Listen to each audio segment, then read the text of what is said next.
Good morning students. आज हम P block elements के अंतर्गत ऑप्शन फैमिली के बारे में पढ़ेंगे, यानी कि 16th ग्रुप एलिमेंट।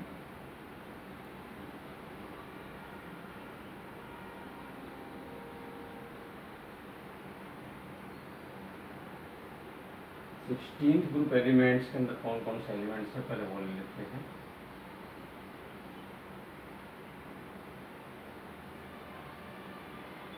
इसमें प्रेजेंट है हमारे पास oxygen, sulphur, selenium, tellurium and polonium. ये एलिमेंट्स हैं जो कि इस ग्रुप के अंतर्गत आते हैं। तो सबसे पहले हम ले लेते हैं इनके एक्रेंस के बारे में।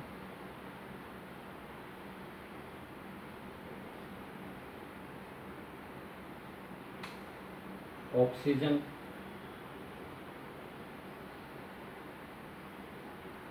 it is approximately 20.96 यानी around से कह रहे तो 21% of air by volume।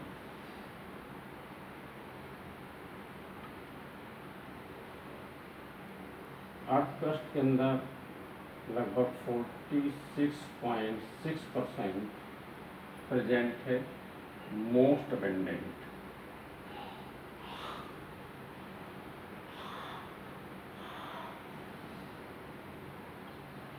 In earth crust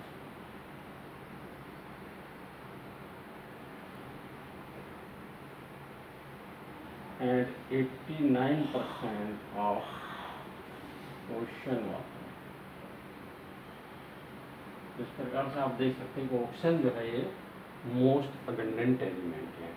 earth crust में मेनली सिलिका के रूप में प्रेजेंट है। वाटर में आप जानते हैं H2O में परसेंटेज 89% जो है वो ऑक्सीजन प्रेजेंट है उसमें, और एयर जो है उसमें अप्रॉक्सीमेटली 21% यानी 20.96% जो है एयर बाय वॉल्यूम प्रेजेंट करता है।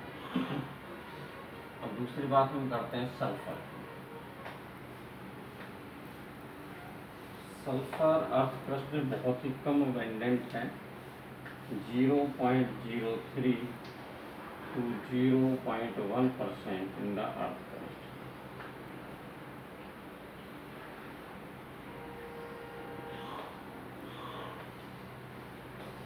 मेनली जो पाया जाता है वो है साल्ट्स के रूप में।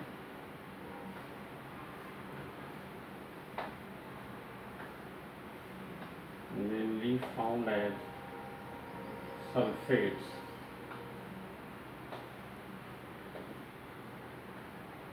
सल्फेट्स के रूप में मेनली पाया जाता है। For example gypsum,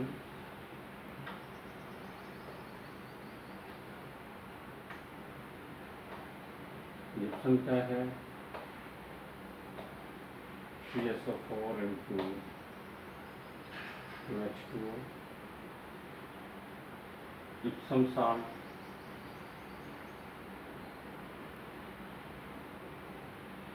that is magnesium sulfate,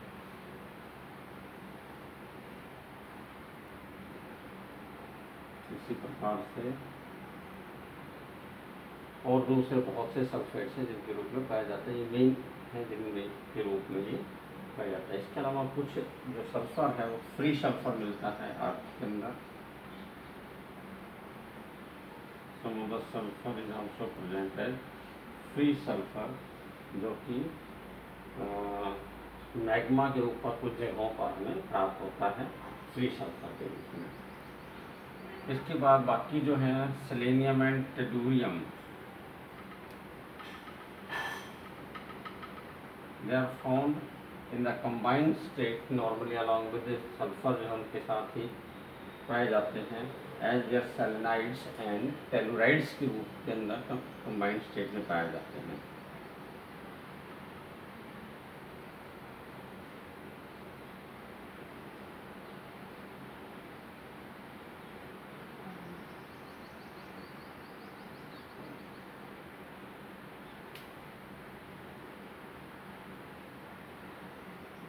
very less abundant।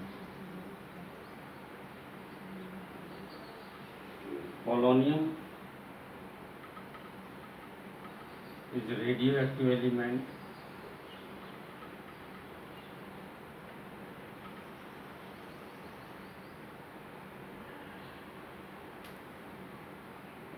And generally it is produced by disintegration of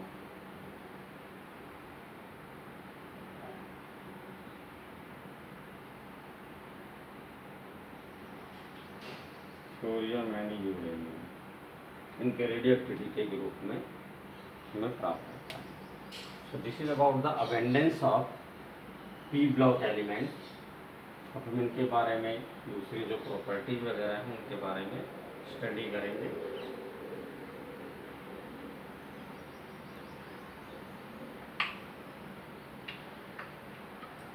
Let us take their electronic configuration.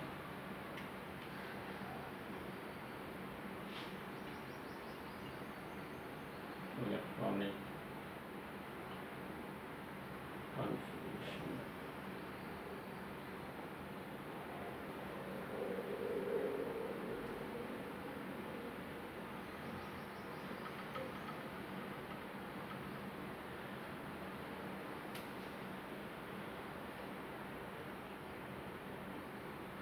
Oxygen का atomic number as you know it is 8, sulphur का हो जाएगा 16, selenium का इसमें 18 plus कर देंगे, ये आ गया हमारा 34, इसके अंदर फिर 18 प्लस कर दीजिए 52, पोलोनियम इसमें 32 प्लस कर दीजिए, तो ये आ जाएगा हमारा 84, ये इनके एटॉमिक नंबर। इलेक्ट्रॉनिक कॉन्फ़िगरेशन अगर हम इसका करते हैं तो यहाँ पर आएगा हमारे पास में 1s2, 2s2, 2p4। इसी तरह से सल्फर के करते हैं तो पहले आप यहाँ पर लिख सकते हैं नियोन, 2p6 तक कंप्लीट हो जाएगा, उसके बाद 3s2, 3p4। In the same वे यहाँ पर आप ले सकते हैं argon, 3d10, 4s2, 4p4, krypton, 4d10, 5s2, 4p4। यहाँ पर xenon and then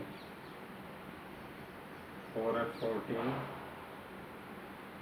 5d10, 6s2 and 6p4। So what you see कि जो आउटर सेल इलेक्ट्रॉनिक कॉन्फ़िगरेशन है उसके अंदर N में 2 और P में 4 इलेक्ट्रॉन है, ये बात सभी में इविडेंट है। जो आउटर मोस्ट सॉरी 5p4 सभी के अंदर सेम है। It means valence electronic configuration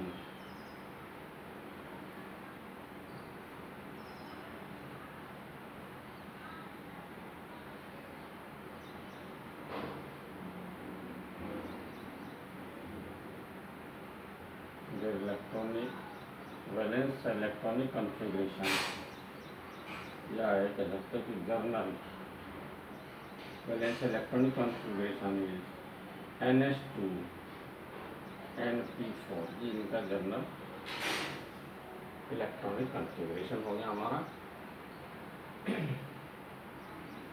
सो ये बहुत इम्पोर्टेंट रहता है क्योंकि सारी जो प्रॉपर्टीज़ हैं इस पर ही डिपेंड करती हैं। अब यहाँ पर देखें तो P में 4 इलेक्ट्रॉन हैं, 2 इलेक्ट्रॉन की कमी है। इसका मतलब ये है कि अगर ये 2 इलेक्ट्रॉन अपना इस कहीं से भी ले लेता है तो अपना आउटेज कंप्लीट कर सकता है, और इसी पर इसकी केमिकल प्रॉपर्टीज डिपेंड करेंगी। फर्दर जैसे जैसे नीचे जाएंगे एनर्जी में क्या चेंजेज होता है वो इनकी केमिकल प्रॉपर्टीज को कहीं ना कहीं इन्फ्लुएंस करने लगेगी। चलिए देखते हैं आगे।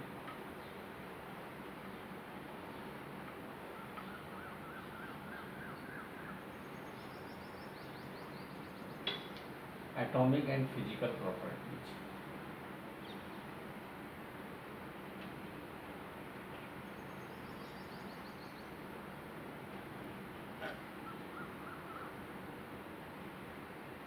Atomic and physical properties.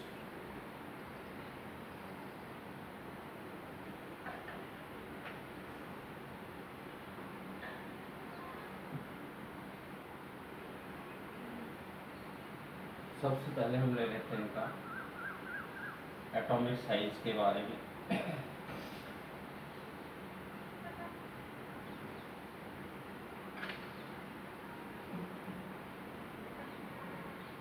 Atomic size, तो एटॉमिक साइज में हम क्या देखते हैं, oxygen, sulphur, selenium, tellurium and polonium. As you know, यहाँ पर इसके पास जो नंबर ऑफ सेल्स हैं,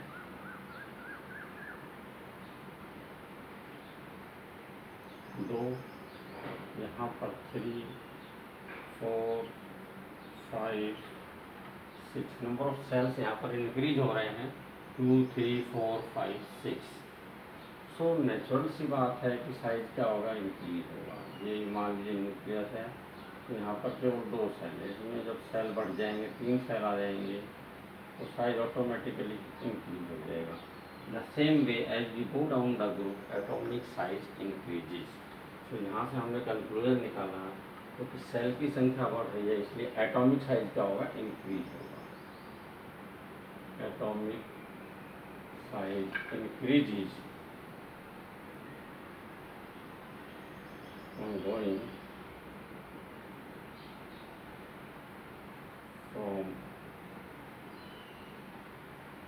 oxygen to polonium।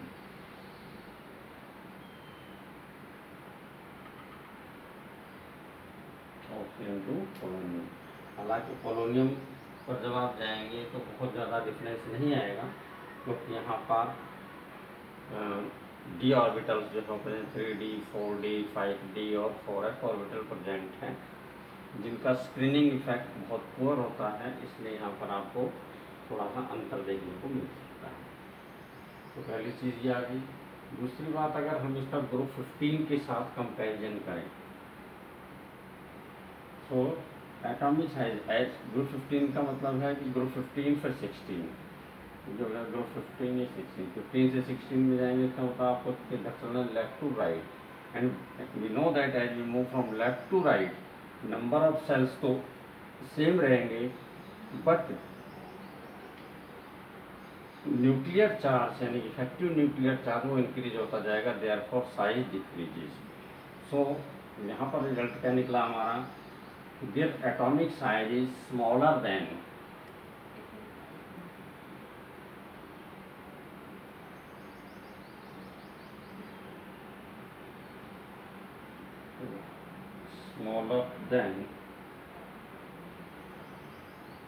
group 15 element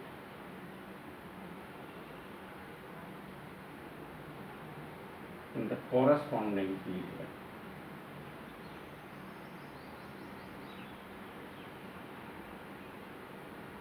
same period में रहते हैं, तो यानी कि नाइट्रोजन और ऑक्सीजन के बीच में कंपेयर कर, ऑक्सीजन का साइज वो स्मॉल होगा, छोटा होगा as compare to the size of nitrogen. तो ये होगा हमारा एटॉमिक साइज के बारे में और उसके कारण के बारे में। नेक्स्ट ले लेते हैं ionisation energy.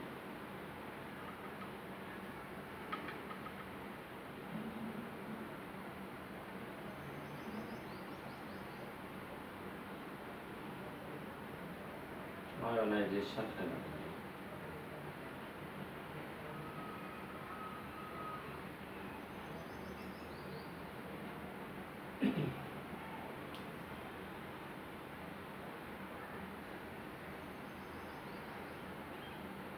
So what you see ionisation energy किस पर डिपेंड करता है, न्यूक्लियर चार्ज और साइज पर डिपेंड करता है। सो अगर हम ग्रुप 15 टू 16 की तरफ जाते हैं तो एटॉमिक साइज डिक्रीज हो रहा है, और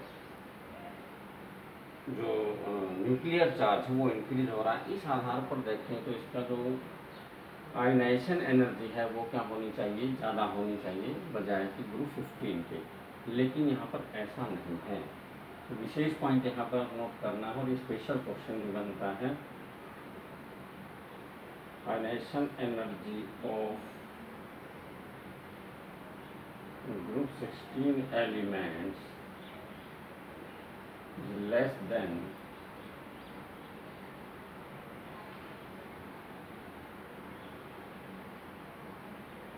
group 15 elements in the corresponding period. Reason क्या है इसका?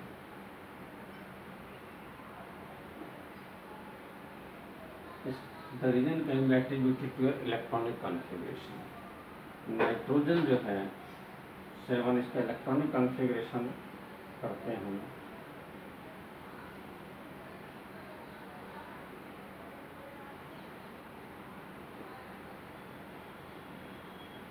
सो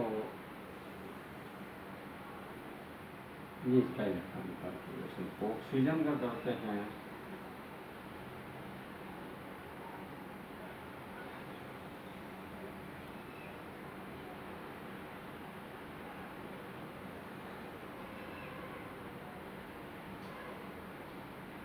तो यहाँ पर पेयरिंग ऑफ इलेक्ट्रॉन स्टार्ट हो जाता है। यहाँ पर क्योंकि एग्जैक्टली हाफ फुल ऑर्बिटल है नाइट्रोजन में, that's why it is having high stability, and because of that high stability its ionisation energy is high. ये बात हमने पिछले नाइट्रोजन फैमिली में पढ़ा। ऑक्सीजन फैमिली में आते हैं तो यहाँ पर पेयरिंग ऑफ इलेक्ट्रॉन स्टार्ट हो जाता है। Therefore it has a tendency to lose one of the electron, क्योंकि अगर ये एक इलेक्ट्रॉन लूज कर देता है तो इसके अंदर भी क्या आएगा, एग्जैक्टली हाफ फुल ऑर्बिटल हो जाएंगे और इसमें स्टेबिलिटी आ जाएगा। So that's why it has lesser ionisation energy, mean it can lose its electron more easily as compare to the nitrogen, जबकि ट्रेंड के अनुसार यहाँ पर इंक्रीज होना चाहिए, लेकिन ऐसा नहीं होता है। तो यहाँ बहुत इंपॉर्टेंट क्वेश्चन बनता है, जो कि इम्पोर्टेंट क्वेश्चन है, Y 16th group elements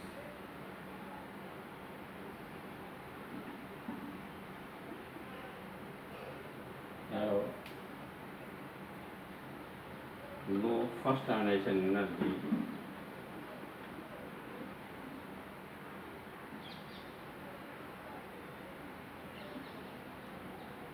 as compared to 15th group element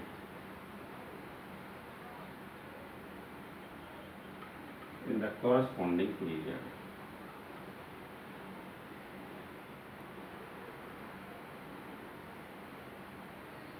corresponding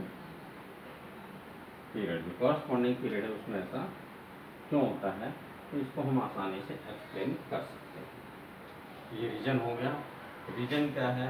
it is because of its electronic configuration. चलिए अब देखते हैं हम ग्रुप में क्या प्रभाव होता है इसका। Ionisation energy down the group जाएंगे तो क्या होगा, पहले इसको हम डेटा ले लेते हैं ताकि समझना हमारे लिए आसान हो जाए। सो आयनाइजेशन एनर्जी,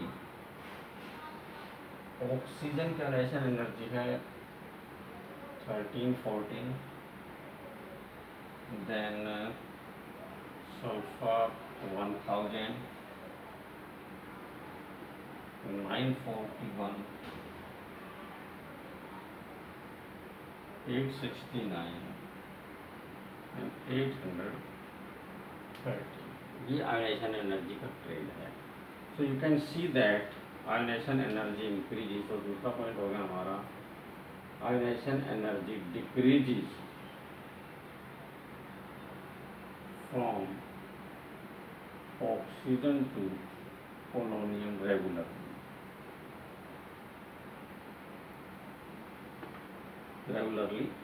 डिक्रीज हो रहा है। तो बहुत आसानी से एक्सप्लेन किया जा सकता है। रीजन क्या है यहाँ पे इसका,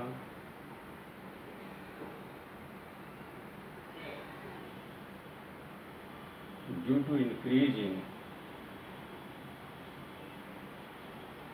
atomic size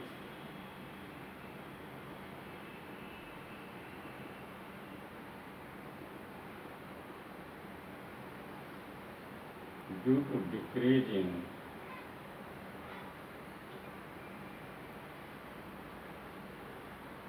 effective nuclear charge।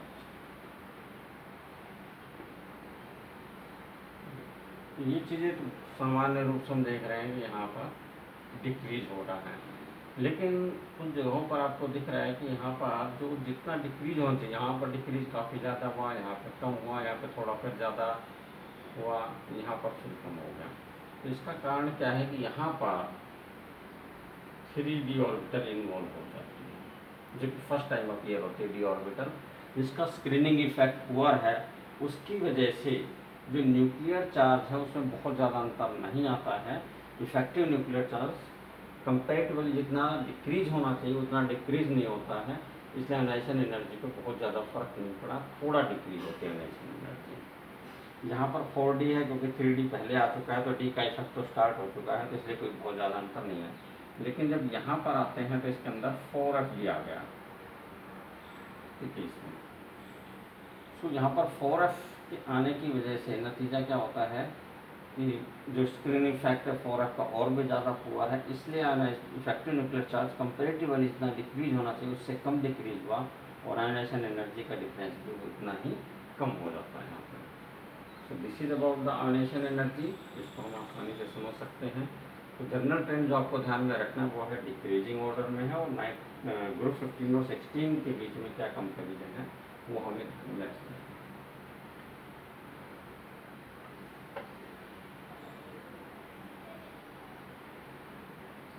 Next point हम ले लेते हैं इलेक्ट्रोनेगेटिविटी।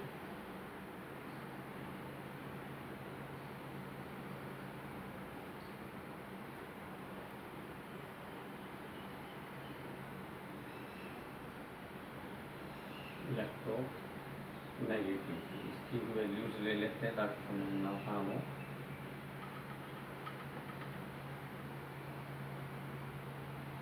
ऑप्शन के बारे में हम जानते हैं कि it is the second most electronegative element after the fluorine. इसकी इलेक्ट्रोनेगेटिविटी है 3.5, और बाकी जो हम उनकी भी लिख लेते हैं हम। सल्फर 2.44, सेलेनियम 2.48 है, यहाँ पे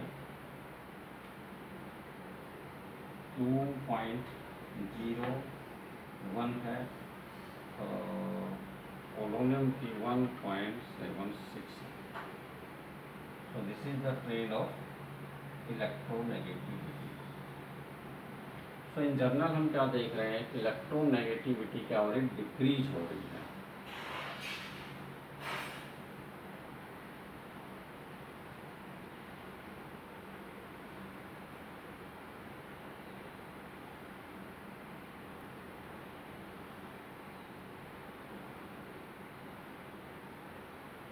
Electronegativity decreases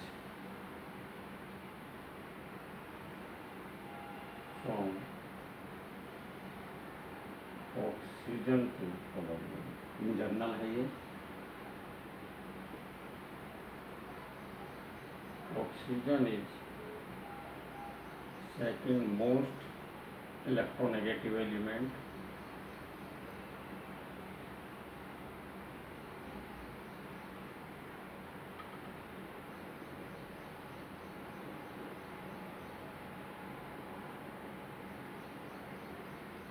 after fluorine।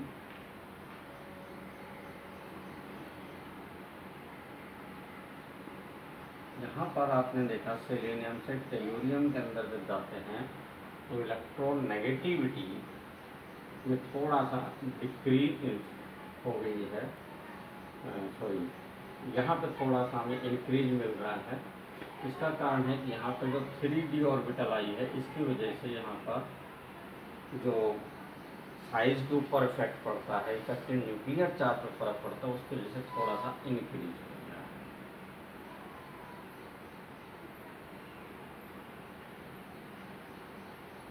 Slide increase in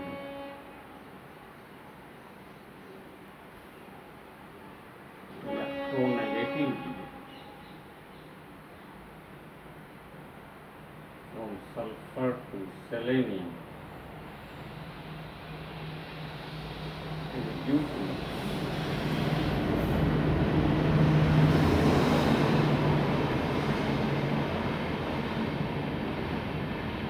was screening effect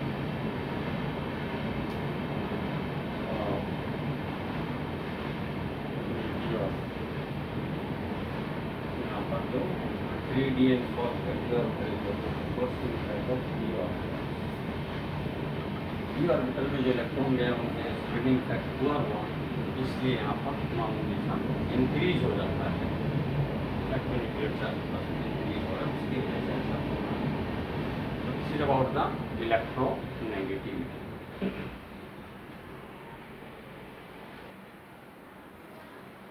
electron gain enthalpy अगली प्रॉपर्टी है हमारी। It is expected that oxygen should have most negative electron gain enthalpy, जबकि ऐसा नहीं है। तो यहाँ पर सबसे इम्पोर्टेंट जो क्वेश्चन बनता है वही बनता है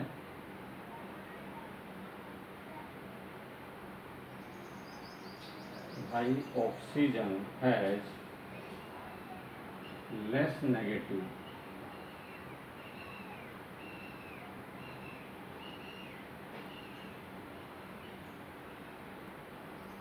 देन सल्फर।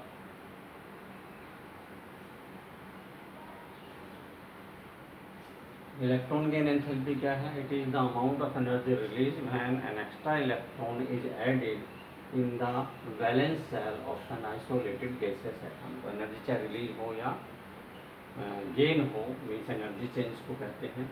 तो एक्सपेक्ट ये किया जाता है क्योंकि इसका इफेक्टिव न्यूक्लियर चार्ज ऑक्सीजन का काफ़ी ज़्यादा है, इसलिए एक्सपेक्ट ये किया जाता है कि इसकी सबसे ज़्यादा होनी चाहिए, लेकिन ऐसा नहीं होता है। तो इसका रीज़न क्या है, आंसर क्या है, इसके लिए हम क्या कर देंगे? It is due to exceptionally small size of the oxygen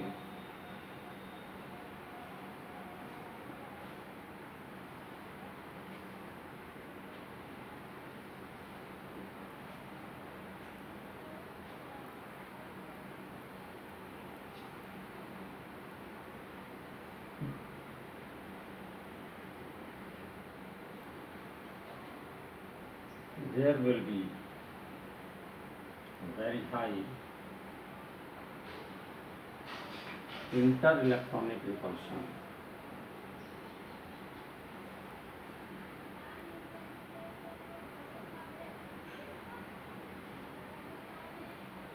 inter-electronic repulsion electron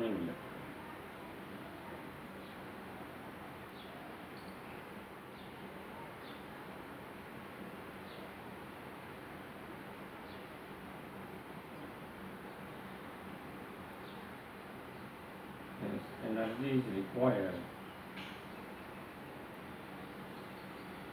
to overcome this repulsion.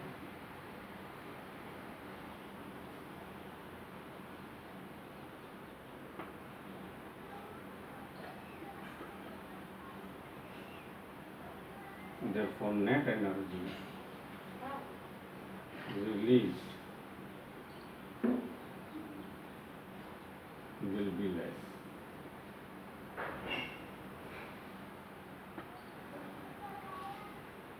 Energy तो ऑक्सीजन जब इलेक्ट्रॉन लेता है तो ज़्यादा ही रिलीज होती है, क्योंकि आसानी से ऑक्टेट पूरा कर रहा है, स्मॉल साइज है, न्यूक्लियर इनकमिंग इलेक्ट्रॉन को ज़्यादा स्ट्रॉन्गली अट्रैक्ट करेगा, इलेक्ट्रोनेगेटिविटी भी ज़्यादा है। लेकिन दूसरी जो प्रॉब्लम आती है कि स्मॉल साइज की वजह से जो इलेक्ट्रॉन क्लाउड है वो काफ़ी कंजस्टेड होगा। ये ऑक्सीजन हो गया, ये इसका पहला सेल है और ये इसका दूसरा सेल है, इसमें ऑलरेडी 6 इलेक्ट्रॉन यहाँ पे प्रेजेंट है इसके अंदर। तो जब इनकमिंग इलेक्ट्रॉन आएगा तो क्योंकि इलेक्ट्रॉन क्लाउड काफ़ी डेंस होगा तो वो उसको रिपेल करेगा, और उस वजह से कुछ एनर्जी हमें देनी पड़ेगी इसको ओवरकम करने के लिए, कुछ एनर्जी उसको रिपल्सन को ओवरकम करने में इस्तेमाल हो जाएगी, and that's why energy come release होगी यहाँ पर। तो ये इसका बेसिक रीजन है।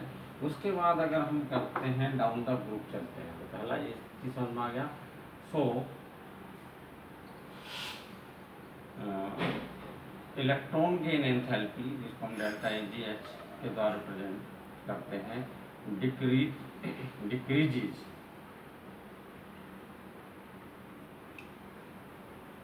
ये कह सकते हैं becomes less negative, becomes less and less negative from sulphur to polonium. Sulphur से पोलोनियम की तरफ चलते तो लेस नेगेटिविटी चली जाती है, तो यहाँ से यहाँ तक डिक्रीज हो रहा है।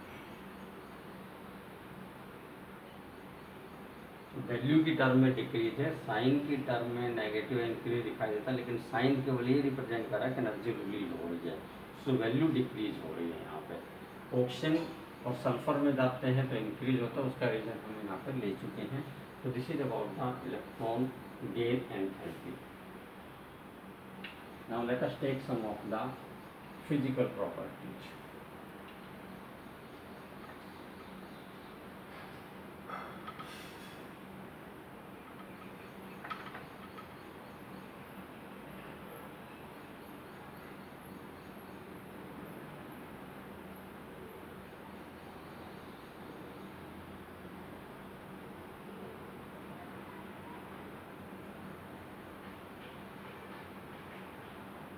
Metallic and non metallic.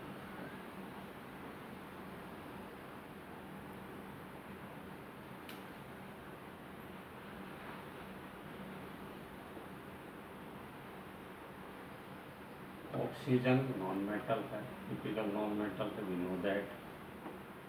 Sulphur ये भी क्या है, नॉन मेटल है। Selenium, tellurium, these are metalloids. Polonium, it is metal, परंतु ये रेडियो एक्टिव एलिमेंट है, बहुत ही कम अबेंडेंट है, जो है हमारा मेटेलिक है। तो इसका मतलब क्या हुआ कि metallic character increases,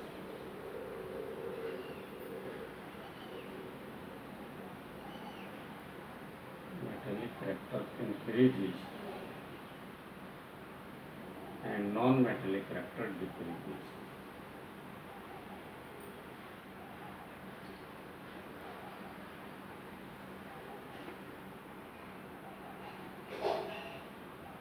non metallic character यहाँ पे डिक्रीज, मेटेलिक कैरेक्टर इंक्रीज हो रहा है, नॉन मेटेलिक कैरेक्टर डिक्रीज हो रहा है। रीजन हम आसानी से समझ सकते हैं, इसका रीजन क्या है। जैसे जैसे डाउन द ग्रुप जाते साइज इंक्रीज हो रहा है, इफेक्टिव न्यूक्लियर चार्ज डिक्रीज हो रहा है, इसकी वजह से जो आयनेशन एनर्जी है वो भी डिक्रीज होगी। तो आयनेशन एनर्जी डिक्रीज होगी तो removal of electron will become easier, and that's why metallic character increases and non metallic character decreases.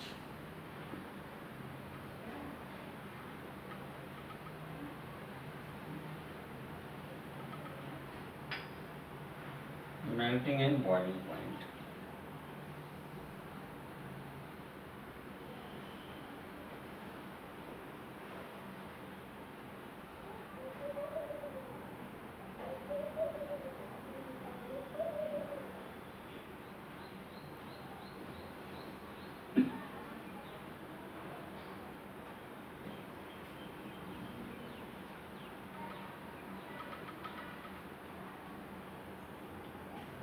Melting point की बात अगर करते हैं, ऑक्सीजन है 55, सल्फर है 393।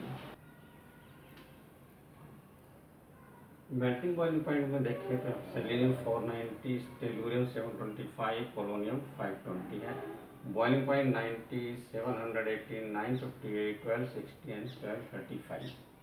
कल मेल्टिंग पॉइंट और बॉइलिंग पॉइंट में जनरल ट्रेंड देखें तो जनरल क्या है, इंक्रीजिंग है। यहाँ पर ये थोड़ा सा इसको छोड़ दें तो order is increasing. So when we move from oxygen to polonium, increasing oxygen to tellurium, oxygen to tellurium तक जो है वो इंक्रीज हो रहा है। उसके बाद यहाँ पर डिक्रीज हो रहा है पोलोनियम केस में, उसको हम स्टडी करेंगे। इंक्रीज क्यों हो रहा है उसको हम बहुत आसानी से अंडरस्टैंड कर सकते हैं। उसका कारण क्या है, ऑक्सीजन जो है वो डाई एटॉमिक मॉलिक्यूल है, मेल्टिंग बॉइलिंग पॉइंट डिपेंड करता है इंटरमोलिकुलर फोर्स ऑफ अट्रैक्शन के ऊपर। तो जो इंटरमोलिकुलर फोर्स ऑफ अट्रैक्शन है, डायटोमिक मॉलिक्यूल्स हैं, तो इसलिए साइज छोटा रहेगा, मास भी कम है इसका। बाकी केसेस के देखें तो ये पोली एटॉमिक है, यानी कि ऑक्टा एटॉमिक है, S8 के रूप में, SE8 के रूप में एग्जिस्ट करते हैं। तो मोलिकुलर साइज इंक्रीज हो गया, मोलिकुलर मास भी इंक्रीज हो गया। That's why van der Waals forces of attraction को जो increasing from oxygen to tellurium लगातार इंक्रीज हो रही हैं। यहाँ पर काफ़ी ज़्यादा इंक्रीज है, इसलिए अचानक जो मेल्टिंग पॉइंट है उसमें काफ़ी ज़्यादा इंक्रीज देखने को मिलता है। तो ये तो रीज़न होगा कि इंक्रीज क्यों हो रहा है, oxygen to tellurium melting point increase क्यों हो रहा है। मेल्ट होने के बाद उसके बाद फिर फर्दर जो फोर्सेस है उनको ब्रेक करना है, बॉयल करना है, यानी कि मोलिक्यूल्स को इतना एक दूसरे से दूर ले जाना है कि उनके बीच में फोर्स ऑफ अट्रैक्शन जीरो हो जाए। तो और ज़्यादा एनर्जी स्पेंड करेगा, इसलिए बॉइलिंग पॉइंट नेचुरली मेल्टिंग से ज़्यादा होगा, और ये भी उसी ऑर्डर को फॉलो करता है। तो ये चीज़ें बहुत ही इजीली अंडरस्टैंडेबल हैं। अब आप क्वेश्चन आता है कि पोलोनियम का जो मेल्टिंग पॉइंट है वो डिक्रीज क्यों हुआ भाई, देयर इज ए डिक्रीज। उसका रीज़न क्या है कि पोलोनियम जो है वो मेटेलिक है, और आउटर सेल इलेक्ट्रॉनिक कॉन्फ़िगरेशन आपने देखा था 6s2 एंड 6p4 है यहाँ पर। अब यहाँ पर प्रॉब्लम क्या है कि यहाँ पर इसके अंदर जो ऑर्बिटल है 3d 4d 5d और 4f ऑर्बिटल अंदर प्रेजेंट है, जिनका स्क्रीनिंग इफेक्ट पुअर है। They are having poor screening effect, and due to poor screening effect there will be strong force of attraction on 6s2 electron, and they will not participate in the bond formation, that is called inert pair effect। Inert pair effect. तो जो metallic bond formation है उसमें इनका कोई participation नहीं होगा। तो यहाँ पर वांडरवाल फोर्सेस की बजाय यहाँ पर मेटेलिक फोर्सेस का जो महत्व वो ज़्यादा है, और मेटेलिक बॉन्ड फॉर्मेशन के अंदर सारे के सारे इलेक्ट्रॉन्स आउटर सेल के पार्टिसिपेट नहीं कर रहे। 6s2 के जो इलेक्ट्रॉन हैं वो पार्टिसिपेट नहीं करेंगे, तो केवल बाहर के जो 4 इलेक्ट्रॉन हैं ये भी पार्टिसिपेट्स करेंगे। So that's why number of bonds decrease हो रहे हैं, इस वजह से मेल्टिंग पॉइंट डिक्रीज हो रहा है। तो यहाँ पर क्वेश्चन बहुत इंपॉर्टेंट बनता है। Question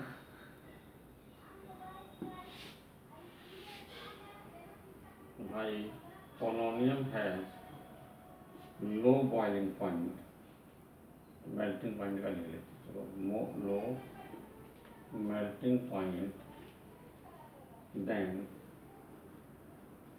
tellurium.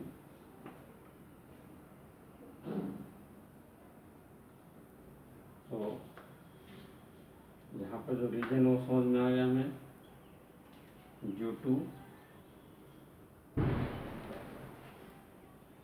inert pair effect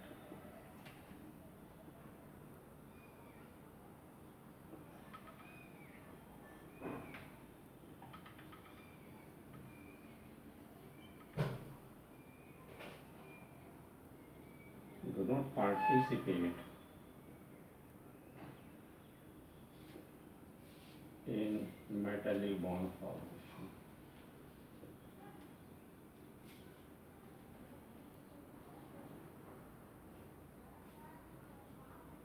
They are lesser tendency for the metallic bonds, and that's why there is a decrease in the melting point। Melting point कम है, इसलिए बॉइलिंग पॉइंट भी उसी हिसाब से थोड़ा सा कम रहेगा। ये हो गया हमारा मेल्टिंग और बॉइलिंग पॉइंट्स के बारे में। Next property you can take formation of multiple bonds.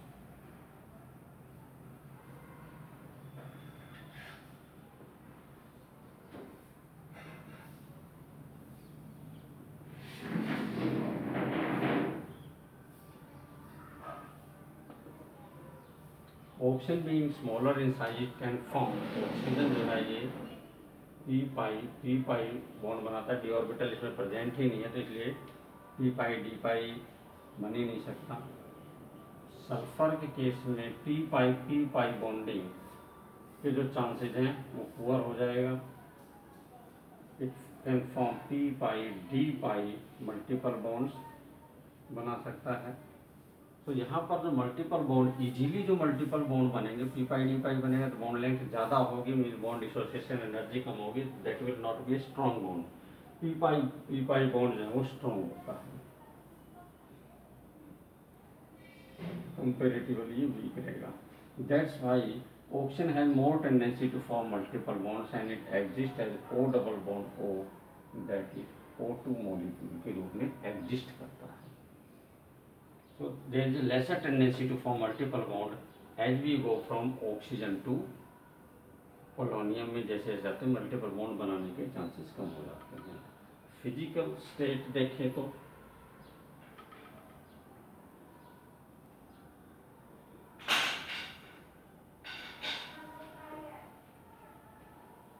Oxygen O2 के रूप में एग्जिस्ट करता है जो कि गैस है। सल्फर S8 के रूप में एग्जिस्ट करता है जो कि क्या है, सॉलिड। इसी तरह से अदर मेंबर्स जो हैं वो भी सॉलिड स्टेट में पाए जाते हैं। तो ये फिजिकल स्टेट जो है वो सॉलिड है। बाकी केस में एलोट्रोपी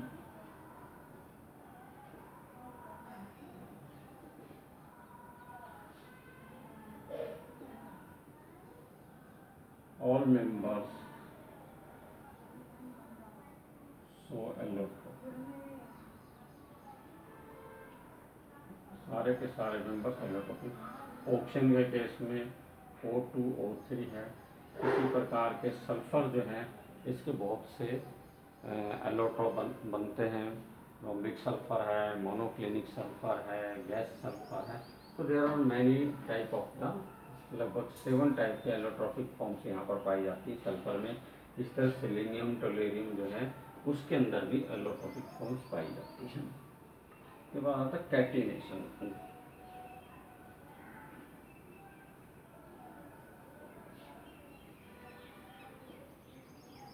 कैटिनेशन प्रॉपर्टी, ऑक्सीजन के अंदर जो कैटिनेशन प्रॉपर्टी है बहुत पुअर है।